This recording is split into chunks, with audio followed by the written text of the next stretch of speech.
Queridos e queridas, muito bem-vindos ao meu canal, Dr. LR. Hoje eu vou falar sobre um tema que é muito comum da gente ver na prática clínica, tanto na mulher, como na criança, quanto no homem, quanto no idoso, que é sobre anemia. O que é anemia? As causas mais comuns de anemia. Então, dê like no canal, compartilhe aí, por favor. As coisas que eu falo aqui é como se fosse uma consulta, então vocês estão recebendo uma consulta de graça aí. Só dá like no canal e se inscreve, é o mínimo que eu peço para vocês, tá bom? Depois da vinheta.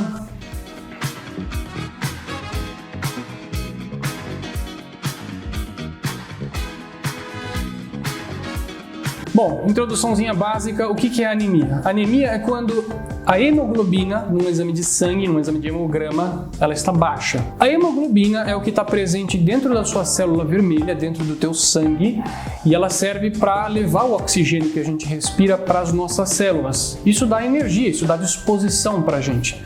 Deixa o ser humano forte, ativo, deixa o ser humano vivo.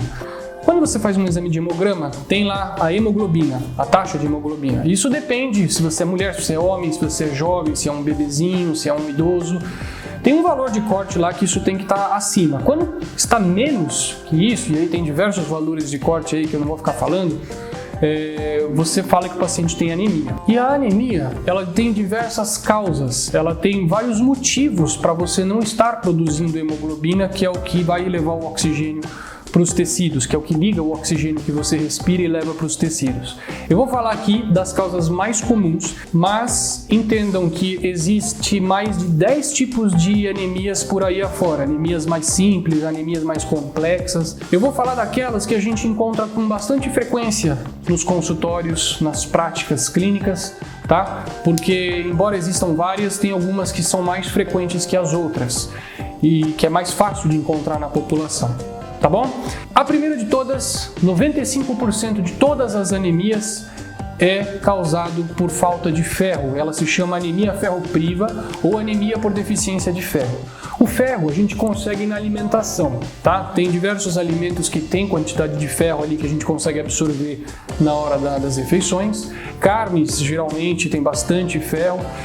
Não é aquela coisa lá que falam de feijão. Feijão tem ferro, mas se a gente comparar com as carnes têm muito mais ferro biodisponível para a gente absorver. Então, geralmente é aquela pessoa que tem um certo tipo de restrição na alimentação, geralmente para carnes. A gente vê isso, por exemplo, nos vegetarianos. Mas tem uma outra forma também que é muito comum de se perder estoques de ferro do corpo. Não aquela que você come, não é baseado na alimentação, mas é se a pessoa está sangrando dentro do corpo, se ela tem algum foco de sangramento. Se é uma mulher que ela tem uma menstruação muito prolongada, se é uma pessoa que está perdendo sangue pelas fezes, porque ela tem um problema no intestino, porque ela tem um problema no estômago, uma úlcera, um pólipo sangrante ou até um câncer de intestino, e você está ingerindo, você está comendo as coisas do dia a dia, você está comendo alimentos que têm ferro, mas você está perdendo sangue. Então isso é uma dica, por exemplo, quando você pega um paciente lá de 80 anos, um velhinho, que ele tem uma anemia por falta de ferro, você tem que obrigatoriamente pensar que esse cara pode estar tendo um câncer de intestino, que está fazendo ele perder sangue e nem está dando sinais, ele não está nem percebendo. E ele fala até que as evacuações às vezes são normais. Isso acontece quando você tem tumores muito escondidos, tumores em intestino mais alto, e aí não altera muito as fezes mesmo, a pessoa não percebe que ela está perdendo sangue nas fezes e vai dando esse quadro silencioso. E às vezes a gente pega em exames de laboratório num paciente que não está sentindo nada. Então, base do tratamento é uma anemia extremamente comum e por ser comum também é muito fácil de tratar.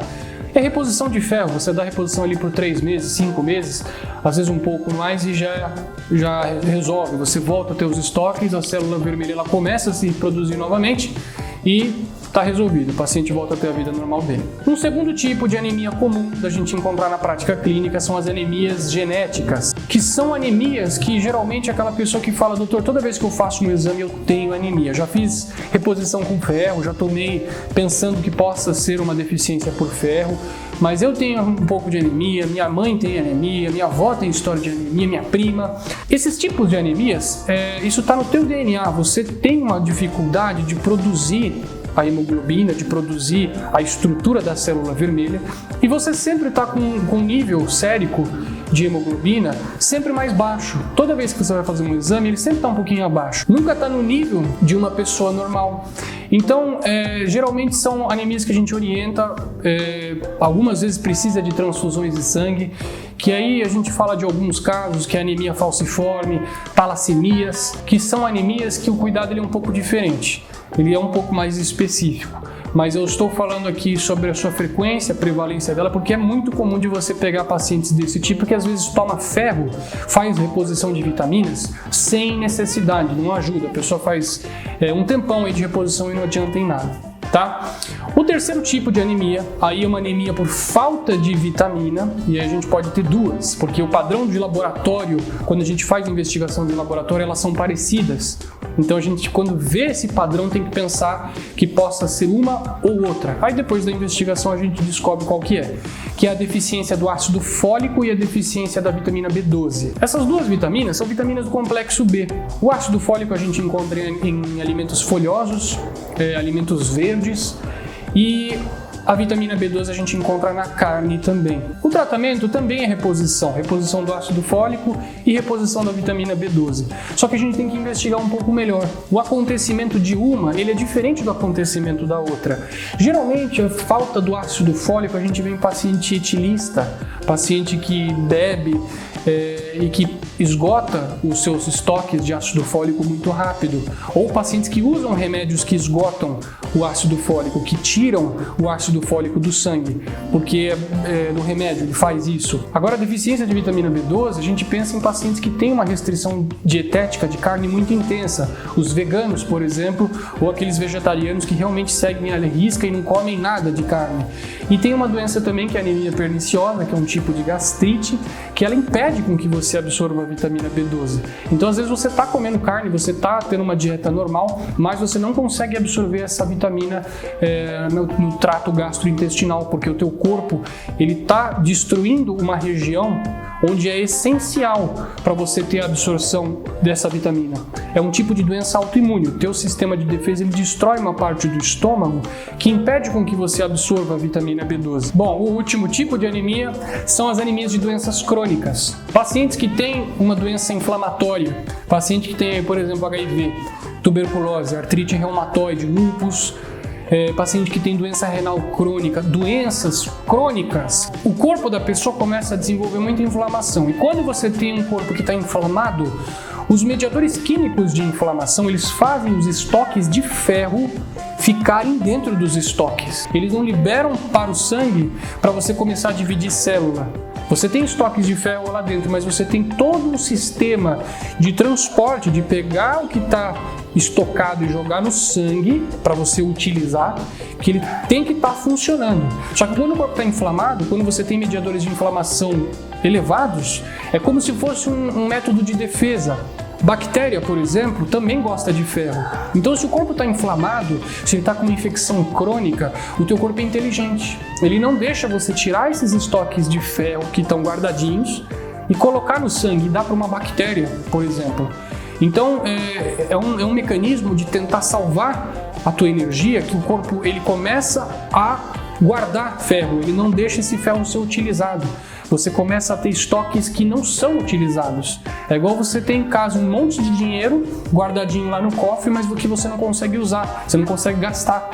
E aí o corpo ele começa a sofrer com isso, você começa a ter uma anemia, começa a baixar o nível de hemoglobina no hemograma, a pessoa começa a ter todos os sintomas de anemia, fraqueza, indisposição, fica pálida. E na verdade não é tratamento com ferro, com reposição de vitamina, com terapia genética, não é nada disso. O tratamento justamente é você cuidar da infecção que a pessoa está tendo, essa infecção crônica, essa tuberculose, uma hepatite crônica, uma doença renal crônica. Você cuidar dessa doença que está descontrolada, que está dando inflamação sistêmica, inflamação no corpo inteiro. Então quando você consegue controlar isso, você consegue tirar esse estímulo de reservar os estoques de ferro e consegue ter esse transporte naturalmente. E o corpo consegue distribuir o ferro para o sangue para a gente começar a ter a produção de célula vermelha novamente. Tá bom? Então, lembrem-se, tem vários tipos de anemias, tem muitas anemias complexas, anemias hemolíticas, anemias de outros tipos mesmo de doença. Eu falei aqui das mais frequentes, daquelas que a gente vê muito frequentemente no consultório, que é a maioria delas que a gente vai atender num consultório de clínica médica e que às vezes a gente encontra na população. Então eu espero que você tenha entendido, que você mostre esse vídeo para quem tem esse problema, quem tem dúvidas sobre isso. Fiquem com Deus, forte abraço e tchau.